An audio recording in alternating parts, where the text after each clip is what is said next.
The emerald ring on my finger felt like a handcuff, binding my hand to a life of elegant servitude. My name was Jennifer Valli, and my fiancé, Mikhail Dmitri, wasn't just a powerful Russian oligarch. He was a thief, a forger, and the man who had ruined my father's life. I was trapped, forced to use my expertise in art history to authenticate his meticulously forged masterpieces, the final piece of his illegal empire. Tonight, Mikhail had me cornered at the Medici Club, a final public show of ownership before our wedding and the massive art transfer that would seal my fate. The exit was blocked by his goons, the waiter was too far away, and Mikhail was looking at me with that predatory smile. As the waiter laid the check on the table, I knew it was my only chance. I grabbed a pen, my hand trembling only slightly, and wrote 3 words on the stiff paper, my entire life hanging on a desperate gamble. Save me. Across the room, at table 7, a man was watching.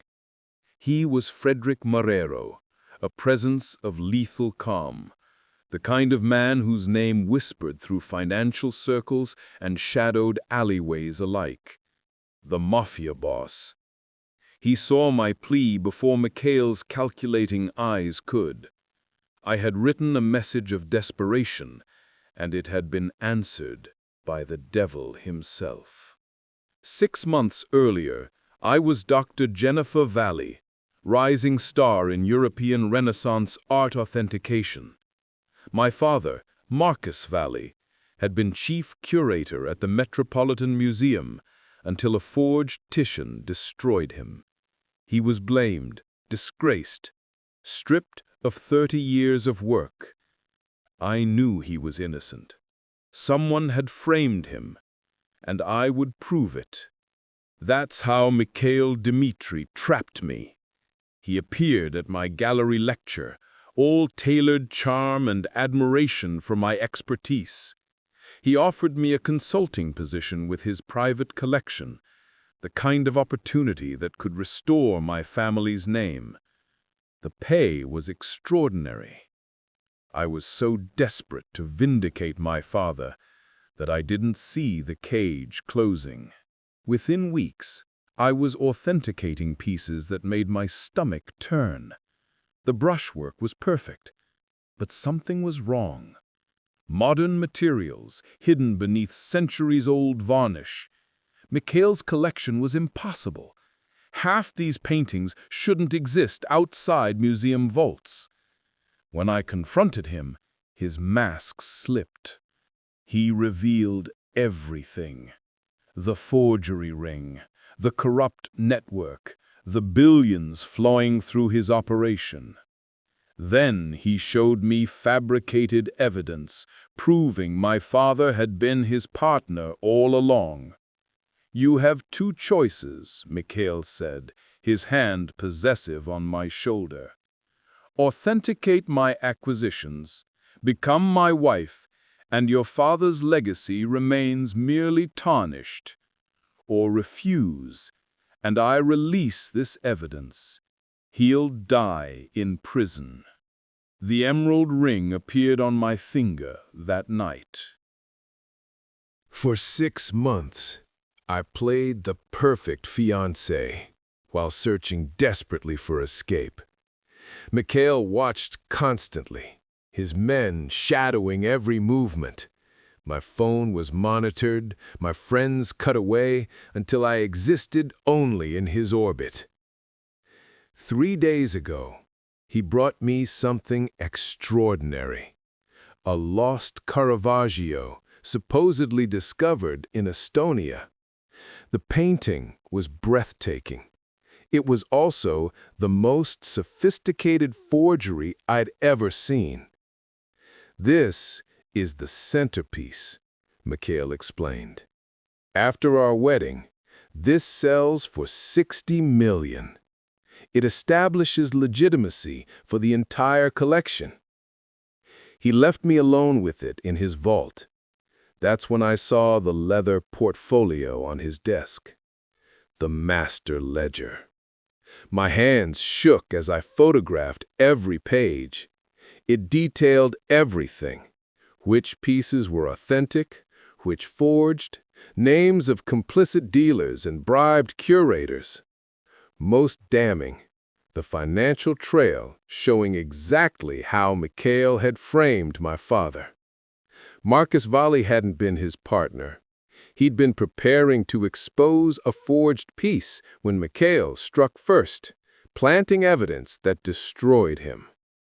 The truth was in black and white, along with something chilling. A final entry dated 1 week after our wedding. J. Valli. Asset disposal after transfer complete. I wasn't just going to be his wife. I was going to be his scapegoat, and then I was going to disappear. Across the city, Fredick Marrero sat in his usual corner booth at Carluccio's, reviewing reports that were ringing alarm bells. Fredick had inherited his father's empire at 32, and proven himself worthy. The Marrero family controlled the city's financial arteries, legitimate businesses, and the profitable shadow operations requiring discretion. But Fredick operated by a code: respect territory, honor agreements, and never involve defenseless civilians. The Russian oligarch was violating everything. Dimitri's moving hard into the art trade, his consigliere reported. Not asking permission, not paying tribute, acting like he owns the city. And he's got a fiancée, Marcus Valli's daughter. Word is she's not there by choice. Weddings in less than a week, major art transfer the same night. Fredick's jaw tightened. He remembered the Valli scandal. The evidence had been too neat, too perfectly orchestrated. Dimitri's taking her to the Medici Club tomorrow night. Very public. Then I'll be at table 7, Fredick said quietly. The Medici Club was exactly Mikhail's style. Opulent, exclusive, full of witnesses to his power. I sat across from him in a dress he'd chosen, emerald to match the ring, feeling like a butterfly pinned to a board. His men were positioned at every exit. 6 I could see, probably more I couldn't. Every escape route I'd mapped had been closed. After tomorrow's final authentication, the wedding would happen in 3 days, and I would become complicit in my own destruction. Mikhail leaned forward, voice intimate and cruel. I know what you're thinking, Jennifer. About your father, about justice, about escape. Let me save you the trouble. There is no escape. You belong to me now. Except freedom, I whispered. His smile turned cold. Freedom is overrated. I provide security, purpose, protection. If you can't stand people who think they can own another human being, hit that subscribe button and let me know in the comments. Type, "Nobody deserves that." Because what happened next only got worse. As Mikhail continued his monologue, my eyes drifted across the restaurant, desperately searching. That's when I saw him. Table 7. A man sat alone, not eating, not pretending distraction. He was watching with the focused intensity of an apex predator. Fredick Marrero. Everyone in this city knew the name. He was power of a different kind than Mikhail. Older, more rooted, more dangerous in its quiet certainty. And he was watching Mikhail like an intruder in his territory. The dinner dragged on, course after course. Mikhail ordered for me. spoke for me, touched my hand to remind everyone who I belonged to. I was drowning in plain sight. Finally, he signaled for the check. The waiter placed it between us. Mikhail was distracted, typing on his phone with that satisfied smirk. This was my only chance. My heart hammered. I reached for my purse, palmed a pen, and grabbed the check folder before Mikhail could. In 3 seconds, while his attention stayed on his phone, I flipped it open and wrote 3 words in clear, desperate letters. Save me. I folded it so only the recipient would see, then pushed it slightly toward the aisle where someone watching might intercept it. Mikhail looked up. "What are you doing?" "I'm moving it closer for the waiter," I said, voice steadier than I felt. "You seemed busy." He studied me for a long moment, then smiled that cold smile and reached for the folder. But it never reached his hand. A waiter appeared. "Mr. Dimitri, there's an issue with the Marchetti party reservation. The manager requests a moment." Mikhail's eyes narrowed with irritation, but he couldn't refuse without causing a scene. The instant he moved away, a different presence materialized. Fredick Marrero picked up the check folder as if it were the most natural thing in the world, scanning my message. His expression didn't change, but something flickered in his gaze. Decision. "Miss Valli," he said quietly, voice carrying absolute authority. "Stand up, walk with me to the kitchen entrance. Don't look back. His men won't risk a scene with me involved. You have 90 seconds before he realizes what's happening." "Who are you?" I whispered. "Someone who doesn't allow slavery in his city. 90 seconds. Choose." I stood. Frederick's hand touched my elbow, and we moved. Not running, just 2 people walking. His presence was a shield. I felt Mikhail's security tracking us, but none moved. They wouldn't dare. Behind us, Mikhail's voice rose. "Where is she?" "Time to run," Fredick said calmly. The corridor led to a service exit where a black car waited, engine running. The car pulled away before my door fully closed. "Where are we going?" My voice broke. "Somewhere Mikhail Dimitri can't reach you. Then we'll have a conversation about what you know and what you're willing to do." If you believe freedom can't be bought or sold, hit that subscribe button. People like Mikhail won't, and you need to hear what she did about it. The safe house was an elegant brownstone, furnished with quiet luxury from old money. Fredick led me to a sitting room with a fire already burning. "You're safe here," he said, pouring whiskey. "Dimitri doesn't have reach to touch you under my protection." I took the glass with shaking hands. "Why did you help me?" "Because I saw your message. Because Mikhail has been encroaching on Marrero territory for months. And because I know what it looks like when someone's backed into a corner. I don't tolerate that in my city."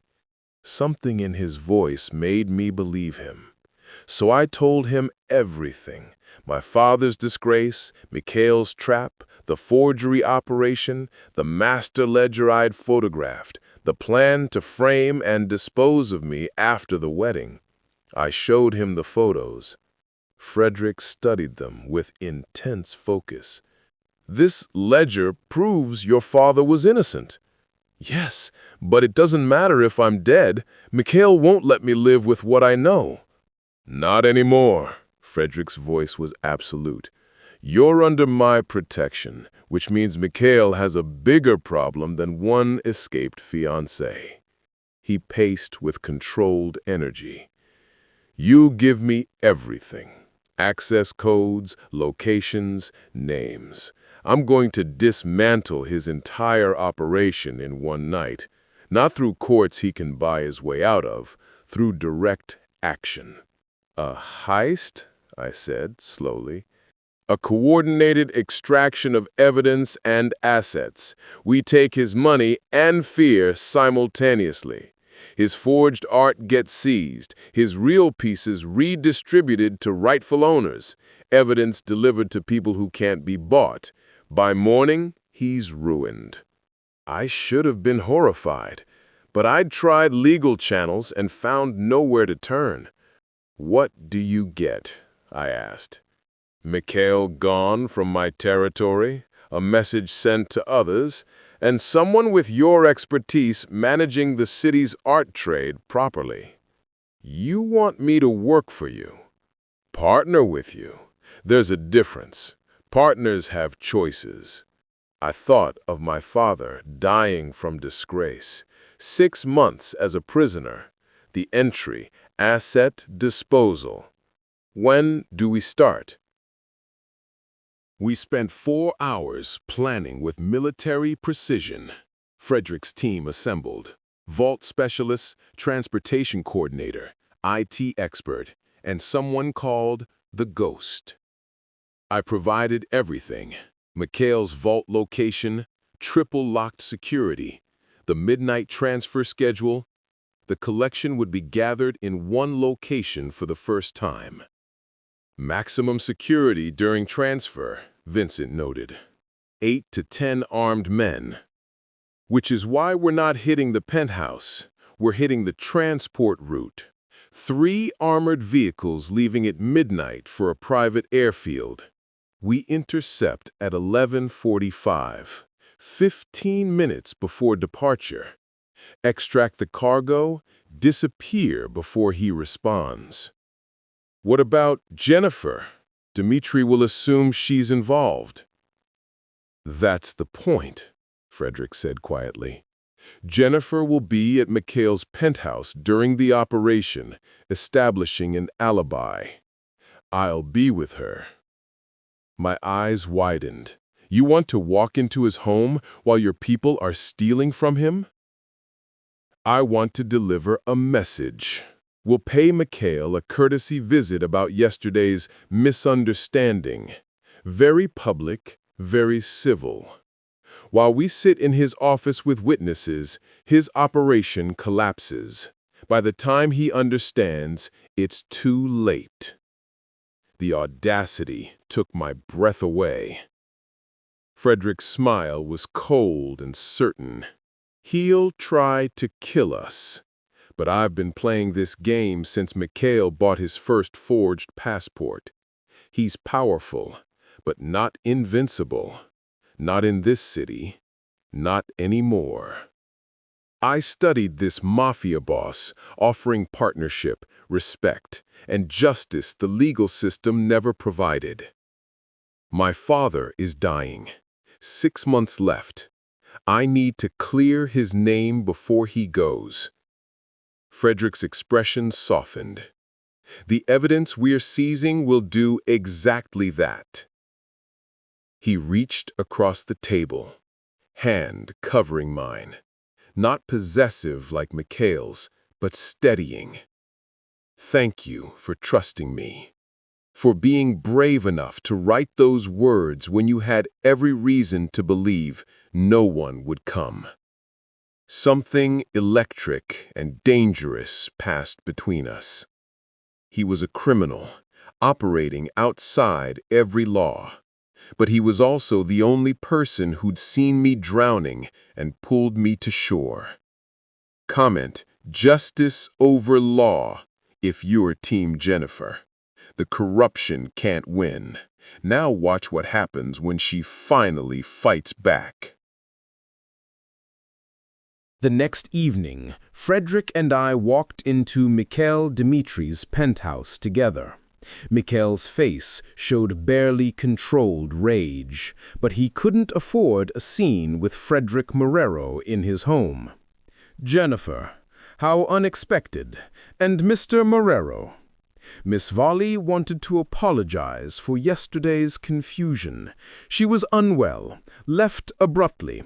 I assisted her to a car, returning her with assurances it was innocent. The lie was perfect, plausible, impossible to challenge without admitting he'd lost control publicly. "How considerate," Mikhail replied through clenched teeth. We sat drinking tea while the clock ticked toward 11:45. Mikhail couldn't throw us out without insulting Fredick. At 11:47, Mikhail's phone rang, and rang again. His face went pale, then red. He excused himself. Through the door, I heard Russian curses mixing with English demands. Fredick sipped tea calmly. "I believe Mr. Dmitri discovered his shipment was intercepted." Mikhail exploded back in, all pretense gone. You did this." "I have no idea what you mean," Fredick replied, standing unhurriedly. "Perhaps your security is unreliable." "The art, all of it, gone, and the—" Mikhail cut himself off. "The evidence? Yes, gone too, along with your ledgers, documentation, empire. By morning, journalists and prosecutors will receive extensive packages detailing your business practices." Mikhail lunged forward, but his own men held him back. They weren't stupid enough to attack Fredick Marrero here. "You can't do this," Mikhail snarled. "I have protection, connections." "Had, past tense. Your connections are loyal while you're powerful. As of tonight, you're just another immigrant criminal about to be deported. Jennifer, we should go." I stood, looking Mikhail in the eye without fear for the first time in 6 months. "My father was innocent. You destroyed him because he was about to expose you. That evidence proves everything. He'll die knowing the truth came out, his legacy restored." "And you'll spend whatever time you have knowing you lost to the woman you thought you owned." We walked out, and Mikhail couldn't stop us. In the car, confirmations arrived. The operation was flawless. 63 forged pieces seized, 12 authentic stolen works recovered and returned, enough evidence to put away 30 people in Mikhail's network. By dawn, it was over. Mikhail Dmitri was arrested. The evidence was irrefutable. The art world reeled, and my father's name was officially cleared by the Met's board. I visited my father in hospice 3 days later. His eyes were clear when I showed him the articles, the official statement, the apology.